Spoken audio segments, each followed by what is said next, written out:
Hi, I'm Mina Malik Hussain, and this is The Coffee Table, and today we are going to have such an excellent conversation, and I'm so excited about it because today we are going to be talking about toxic masculinity. And before you change the channel, this is something that is so incredibly relevant and important to everybody, because when we talk about feminism, we often think that it is only about women, and it's only about women wanting to dismantle patriarchy and structures and oppressive structures. But it's not, because feminism is very much about everybody.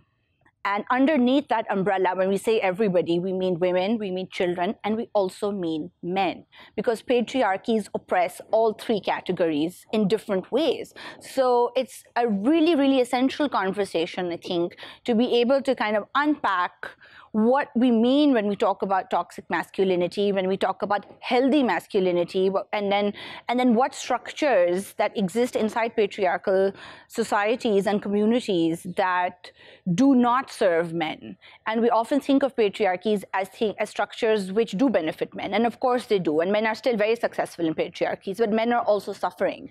And it's really important to look at the reasons why.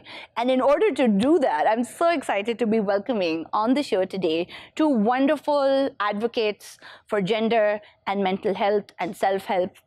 And I have on set with me today Humzah Raja, who is a trainer and a self-help advocate who runs a wonderful Instagram where he has these wonderful conversations about self-care, about mental health, and looking after your body.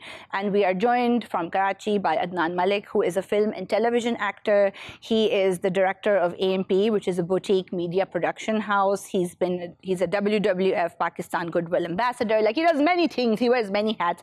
But most importantly for us, for this show, he is a public speaker on gender, masculinity, and mental health. Welcome to the show, gentlemen.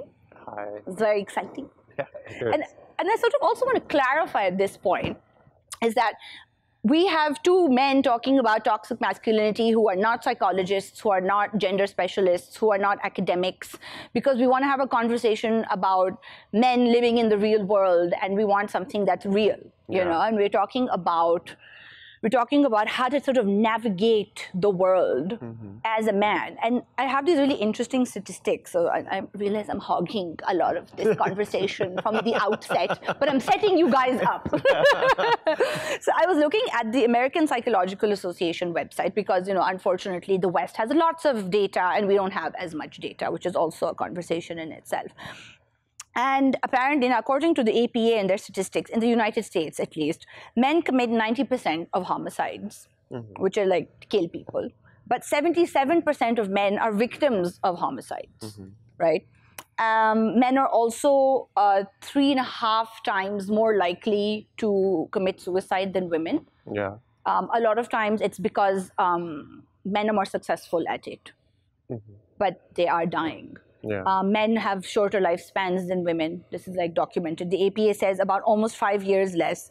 But at the same time, on the flip side, in like 2018, for example, of the top sort of the top percentage of Fortune 500 companies, the COOs of those companies were all men, like 90% of them, 95% were men. Yeah. Or in 2017, of the 16 top companies, 80% of all high-ranking executives at the top Fortune companies were all men.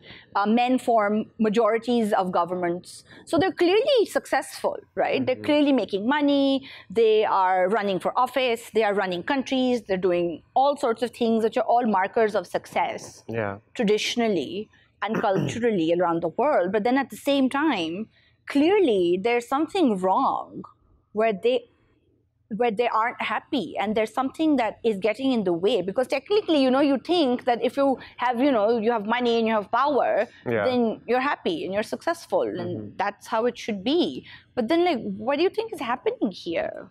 There's clearly a gap, and men are sort of falling into it. I think that there's no space because there's already so much toxicity around the idea of masculinity that any guy that doesn't fit that stereotype doesn't have the space that they need to express themselves or just be themselves outside of that stereotype. Yeah. And anyone who is not stereotypically masculine is kind of looked down on, or they're not encouraged to. They're not given the space to just be themselves, and that plays a big role in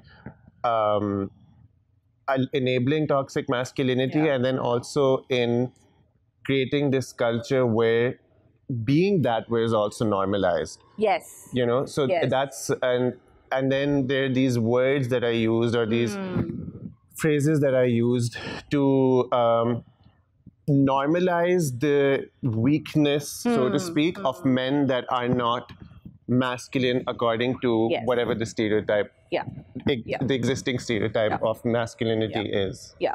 So Adnan, what are these stereotypes? Which are the most common stereotypes when we're looking at masculinity? And so what are those stereotypes that we need to sort of examine? Because those kind of, those strictures or those impressions or those expectations are exactly the ones that have gone south and turned toxic for the very people they're supposed to define.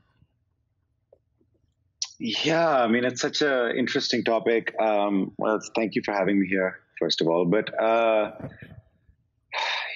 think the idea of the alpha male is propagated also through popular culture, through the way societies are run. I mean, it's kind of hand in hand with like modern capitalism. So I think it's important to kind of know that. And it's the idea that all the structures are there for kind of men to succeed in the outside world, to go get jobs, to be successful, to compete with other men. Yes. I mean, even in traditional societies or in not as evolved societies, women generally are more likely to stay home. Men are supposed to go out. I mean, that's the kind of idea that's changing, but that's what it's traditionally been ever since, we've all read Sapiens, but ever since like the agricultural revolution or whatever. Or so we weren't always like revolution. this. Yeah. Well, yeah, but I mean, yeah, sure.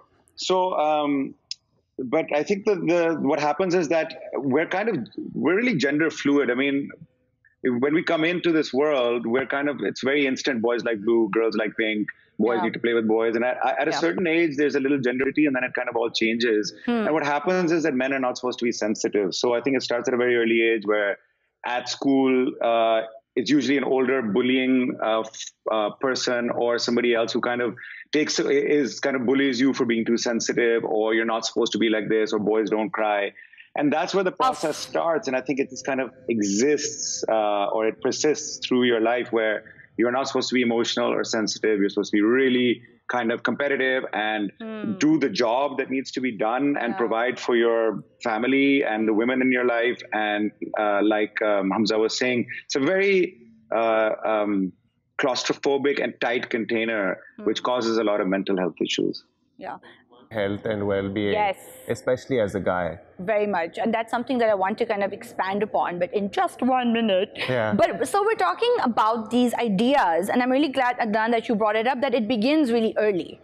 So the sort of traditional idea, cultural ideas about masculinity is that you have to be unfeeling, that you have to be competitive, that you have to, like Adnan, you said, like, get the job done, like you got to be tough. And I think that kind of idea, and do you think that it's become this sort of cycle where everybody's become trapped in that cycle, where it's that you might personally feel that, it's okay to cry, let's say, sort of very basic example.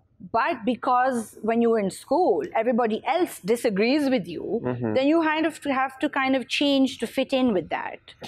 And then people will tell you that you should be tough because the world is a tough place. So you have to learn that skill in order to cope. So instead of saying that, let us try and change things so that you don't have to be that tough. It's like you have to change yourself or break yourself to fit in with something that's already terrible. For starters, I don't think it's become toxic. I think it's always been toxic. And I think that, like you were talking about school, but this starts at home, right? Boys are told not to cry. Yes. Girls on the other hand, it's assumed that it's fine for them to cry. Yes. There's certain lingo around that before you go into school, where it's normalized for guys to not take into consideration their own well-being, but also then to look down on anybody, to look down on girls or any guy who does not fit that stereotype. Yes.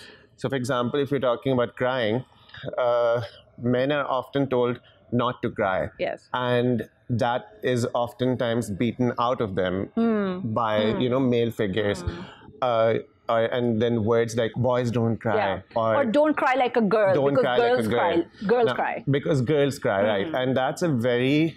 No, it's not even because girls cry. It's just boys don't cry. Yes. Don't cry like a girl. Yeah. And you're doing three things. First of all, you're telling your child that what he's doing is wrong. Secondly, you're saying what he's doing is wrong is because girls do that. Yes. And third, what you're doing is that you've automatically put girls in this place where where it's also okay for guys to look down on them, including their mothers, their sisters, and any other woman. And that kind of environment happens before you go into school. Now, when you go into school, that's where you see that being normalized to a bigger extent. You have bullies who we don't realize at that age, who are being bullied by their parents, especially by their fathers, because of which that kind of behavior is normalized at an extremely young age. And also bullying is the same permutation of the aggression that is encouraged in boys, because it's seen as a masculine trait to have. So if boys are aggressive, then everyone's like, well done. Yes. You're definitely a man, not a woman. On this note, we're going to take a very quick break, but we will be back in a flash to this wonderful conversation. Stay with us.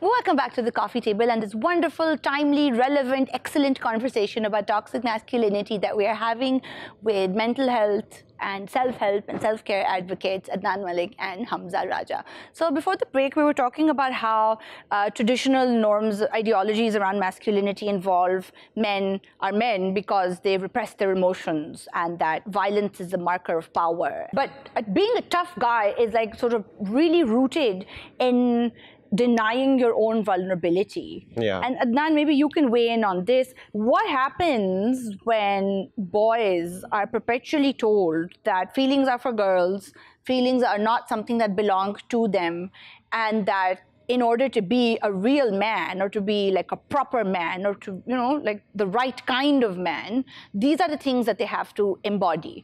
And clearly we know that this is not a natural way to live as a human. And yet so many men are doing it.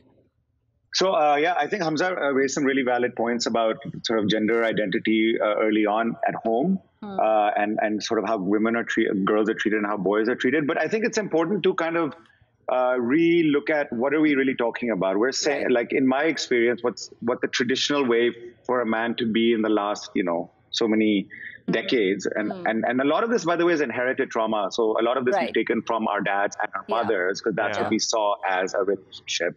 And so we saw our dads do a certain thing and we've kind of inherited it. Okay, bhai, you get out of school or college, and in school or college, you've already put on a bunch of masks because you were not allowed to be sensitive, you were bullied. And so male bonding is often like A, sexualizing women, B, teasing each other, C, also teasing each other about their sexuality. So you have to be alpha straight. Right. And then from there, you come into the work world and you're told, okay, success. So paise kamao, make a lot of money. Then, success is kind of house, car, and then marriage and kids. And there's a ladder. And what happens is a lot of men start living this whole life where up until like they're suddenly 60, 65, and they've kind of ticked all the boxes, but they're still dissatisfied. And now you see earlier and earlier, like men in their 30s and 40s who've achieved a lot more than they thought they could have: money and cars and family and houses and travel and whatever. Power. And they're dissatisfied.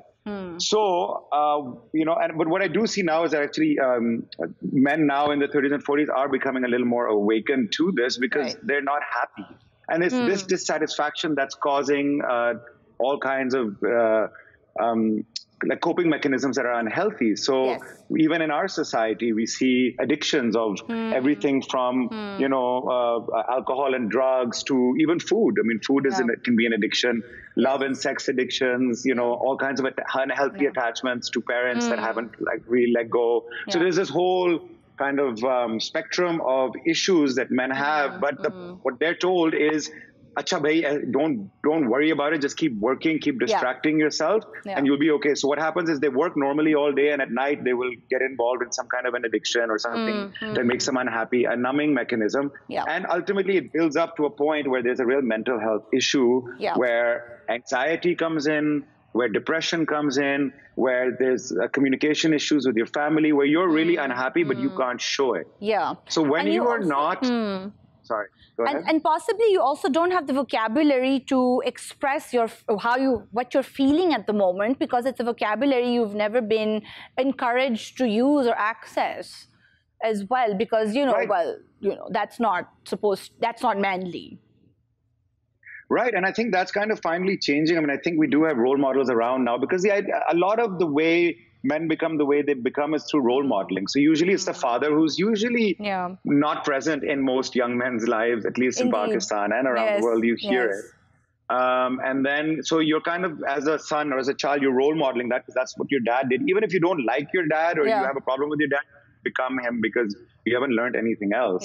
But now, you have other men who are coming out and speaking about this, and where you have communities. So a big part of the work I've been doing recently is like this, working around men's groups and sharing a lot with other men. And I think that really helps, because when you have other men talking about these issues, like my personal story, I've been sharing it because I think other men need to know, like, I've been successful, I was a successful actor, I did all these things which are markers of success, but I was deeply unhappy. And I had to, I started going to a therapist, and I started, doing all this different kind of body work and trauma release work. Of course, I always had exercise and meditation. But all of a sudden, when I started putting this out, I noticed that a lot of the men who needed to hear this, even if it's 5 men, I think the ripple effect is huge. They started reaching out and pinging and kind of connecting with it. So it's extremely important, and a lot of advocacy for men is best done by other men, and I've been sort of reading around this, and it seems to be that the most effective and honest way to do it is men talking to other men and building that sense of community that Adnan has been talking about. But it's also really sort of interesting in a sad way is that men who adhere very strongly to these sort of cultural masculine ideals of, tough and violent and aggressive and, sort of stoic, are also the least statistically the least likely to get help for themselves, whether it's physical or mental. So, mental health, I feel like, is one step ahead, but even physical well-being, which is probably why they have shorter lives than women, because you're looking at a lot of repressed stress and trauma. But then there's also this idea that if you have aches and pains or something hurts, well, you just have to suck it up, because pain is what it is. Life is pain. Yeah, that's true. Also, like Adnan was talking about addictions, and that's something that I think a lot of people, like, we'll talk about externalized addiction, like food and food, drink, sex, and all of that. But then there's a certain monologue that goes on inside of us that everybody is born with, that I think men get addicted to, and that is why they don't want to seek that kind of help. Really? And it does affect you very seriously. I know someone personally, a relative, who has never touched a drink, who has never smoked or has no vices, I mean, who has never really gone for any of those things that one would consider when, ignoring their own health. But he would just never talk about his own mental health. He would never just say, "I'm not comfortable with this." Anyway, 30 years later, he discovered that he has a heart condition. 3 of his arteries were blocked. Wow. And the doctor was actually shocked, because he doesn't have any heart disease in his family. So this is a man who, who has never gone for any of those external addictions, but it's what's going on inside that's affected him. Absolutely. And that's where what you were saying earlier on about not having that vocabulary. It's not only that you don't have that vocabulary, but also that something inside of you needs to get that out. You know, Yes. for example, crying is, I forgot the question. It's okay, you're doing great. Okay, so for example, crying is considered to be girly. Yes. You know, like girls cry, boys Right. don't cry, Yeah. don't cry. Yeah. But crying is actually an extremely healthy and also a very important part of our own well-being, because when you cry, it relieves stress it relieves stress within you. Yeah. And your body produces chemicals that actually allow you to calm yourself. Yeah, that's great. And it's a natural physiological response to an emotion Stress. or Yeah. stress. Yeah. But Yeah. men aren't taught to do that. Instead, what they'll do, on the other hand, is they'll either beat somebody up, or they'll bully somebody, or swear at them, or go for the external addictions Because that those Adnan are mentioned. acceptable ways to channel or process a feeling. Yeah. But it's the only one that's been made available to them. you. Yeah. So do you think that this is also about practice and what has been normalized? Do you think that somebody can learn to find better ways to express their emotions or to release trauma? Again, like Adnan was mentioning earlier, role models. It's extremely important to. The reason that it's important to have role models is not just because to idolize them, but also to see what their behaviors are, and then to be able to relate to them. Once you're able to do that, then crying becomes normal, or certain behaviors become normal when Or you see that. even just talking about your feelings. Yeah. Because if it's all based on sort of like, I don't know, locker room talk, and I don't know how to They're men's different. bonding is very different from female bonding. So men, from what I've seen, the way men will bond is that they'll either eat a lot, or they'll drink a lot together, or they'll tease one another, for expressing themselves in a way that is not considered normal. Yeah. And there's a lot of locked up emotion and aggression and anger in there. And I think that I feel that when they're not in that environment around other men, they go home, and that's where they're this other version of themselves. But the problem is that they don't really know themselves in either environment, at home as providers, quote unquote providers, or in amongst other men in social settings. And in many ways, I think that girls, because their friendships are often based on sharing and talking about feelings and exchanging information, like this is how like girls build trust between other girls, is that you share secrets, for example. Yeah. And you talk about things together. But I don't think it's the same for boys. Adnan, you want to pitch in? I'm bubbling. These are beautiful, beautiful things that you guys are saying, and thank you. And I want to just add a few things. So, to add on from what, and I'm going to just go on for a few minutes because there's some theory I just want to share. But to add on what Humzah was saying, I think there's a Jekyll and Hyde, and as men bond with men, they're outside, and it's kind of like you said, it's teasing, it's sharing kind of food and drinking and whatnot. And when you come home, it's also like an escape from your wife and your family. So I think there's a really wounded idea of what your relationship should be with your partner, and rather than actually being vulnerable with your partner, you feel like you have to be this kind of, I provide, I bring home the, food, and I put food on the table, and like that's all that you think your partnership is, where you're not sharing emotions because you don't have the language. But so there's 4 types of bodies, right? Which is there's the physical body, which is our physical body, which is and all our organs and our skin and even where our brain is. That's a physical body, right? Then there's the mental body. So the mental body is all our connections, all our concepts, all our belief systems, right? So that's the intangible, but that's where we are mostly. Like we are mostly in our mental body, and then we are kind of trying to be in our physical body, but we're not really connected to it in a very deep way. It's superficial, khana kha lo, bathroom chale jao, that is, sorry, in English. But then there's the feeling, body, right? Which is really undervalued. And feeling body is the body we were talking earlier about hormones. It's a place where it's where your feelings are. It's where your emotions are. And actually, the healing work that can happen through physical work is of the feeling body. And so what men do is reconnect with their feeling body. The 4th body is the spiritual body, right? And that's kind of in all traditions, there's this idea that there's soul in us and there's spirit in us, and that connects you back to the idea of creation. Now, whether you call that God, or you call it the universe, you call it nature, Now, in a lot of traditions, especially in like pre-Abrahamic traditions, there was the concept was, and to some degree still is that the soul has no gender. So the soul is the full spectrum.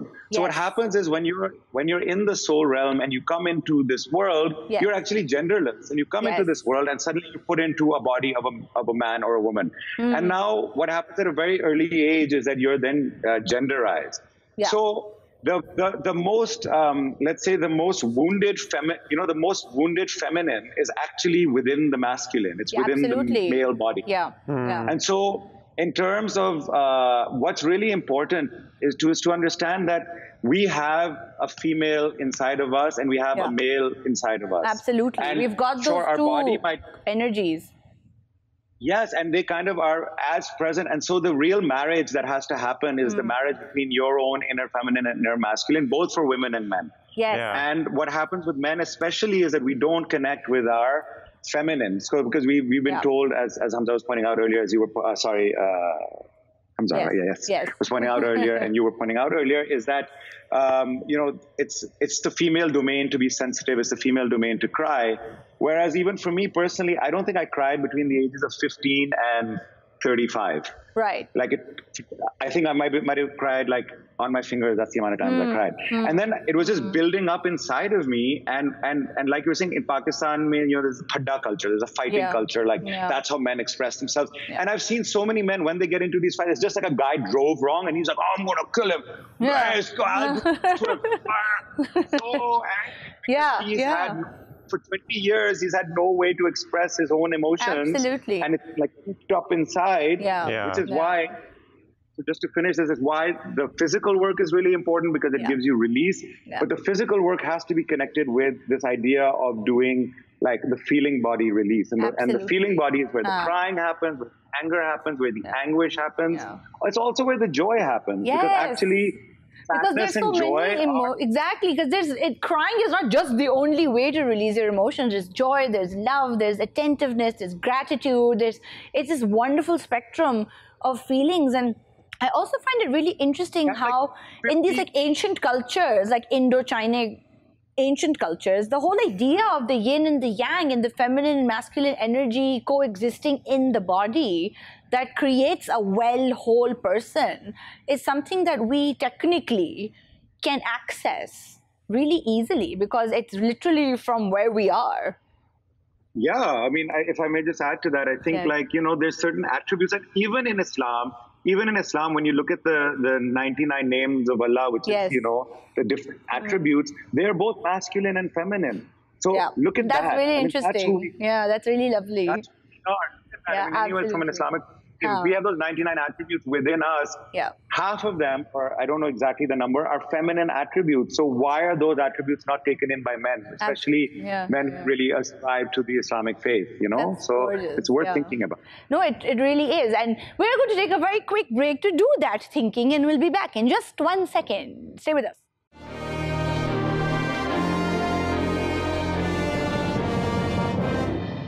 Welcome back to the coffee table, where we are having such a brilliant conversation with my favorite feminists, Adnan Malik and Humzah Raja. So Humzah, tell me, in your line of work, you are working with people who come to you and they want to change the way they look. And a lot of our relationship with our physical body has a lot to do with how we feel inside it, and how comfortable we are in inhabiting ourselves, like our physical, our corporal selves. So do you feel like what are the sort of anxieties that men bring when they come to you? Because there's this whole thing also that if you have big muscles, you are a man. Generally, most guys would come because they wanted to lose weight before a wedding. Right. Which is okay, valid. But then again, that comes to this place of men are taught to play a role, so are women, but men are taught to play a role because of which they want to end up coming to lose weight. Right. Because they want to look a certain way for people. So that is why it's toxic masculinity, because you want to prove your masculinity to other people, and that comes through aggression. That's very interesting. So and we were talking about this before also, about how women usually don't need to prove their femininity. Yeah. And the ways that they can prove it are ways that do not harm other women. Yeah. Well, if I, dress a certain way or talk a certain way or, wear makeup, then it's not oppressing anybody else. Yes. But if men have a lot of the ways that men prove that they are men involve something that is not great either for them or other men or women or children. Because they want to prove their masculinity to other people. Why is it such an anxious thing to have to prove it? Why can't you just be? I think it has a lot to do with the environment that you're raised in, and I think that for the longest time, men have been growing up in this environment where it was taught to them to ignore a part of themselves. And like Adnan was saying, there's a feminine part and there's a masculine part in everyone, regardless of what gender you have are. And that separation is what causes men to become anxious. So because when you ignore the parts of yourself that need acknowledgement, for example, that you need to cry, or if you're a happy person, if you're a happy man, that you jump with joy, or that you hug people out of excitement. But when you're taught to suppress that, that's where anxieties come in, because then you're thinking, oh, what if other people don't see me as a man? Or, oh, but boys don't do this. Girls do this. And there's a sort of sense of failure attached with an incomplete or inadequate display of masculinity as well. Yeah, but also the ironic part is that display itself is suppressive. Yes. So that's something that the anxiety around this entire thing is the need to prove yourself to other people. Women, I haven't seen that in women. I mean, obviously I'm not a woman, but I haven't seen that with other women who felt the need to prove themselves to other women to be a certain way. But, and I'm sure that this is also a subset of competitiveness, which does sort of obviously manifest in, I think, women differently than it does in men. Sorry, I'm cutting you off. It's not about competitiveness, it's about aggression. Yes, that's a very good distinction. So it's like, two women can wear makeup and kind of be comment on one another's makeups to each other. But with men, it's more about like strength and I can do this, and that comes from a place of aggression and this need to prove to other people that they are masculine. And I think that I'd go as far as saying as that need comes from an inability to have expressed that themselves to their parents, especially to their fathers or to their masculine caretakers. That's where the anxieties come from. Oh, so sort of stemming, and again, Adnan was talking about the woundedness. Yes. Is that you don't feel seen by other men or safe. Yeah. That's also really important, of feeling safe. Yeah. Around the other men in your life. And not being able to access vulnerability. Exactly. Because it's really difficult for those other men to do it as well. It's like everyone is kind of bound by this aggression. And it's actually, it's a horrible, it's not a good way to live. It's just not healthy on like any level. No, it's not. So Adnan, when, I know that one sort of argument around conversations about toxic masculinity is that, oh, well, what are you saying? That that men shouldn't be men, or that, men should, sort of, it's sort of like you're sapping men of their powers. So what is a healthy masculinity? What does healthy masculinity look like in your opinion? That's interesting. What does healthy masculinity look like? Men are sapping their power. I mean, I think, first of all, the truth is that everyone is on the spectrum of masculinity and femininity, and one has to just accept what one is.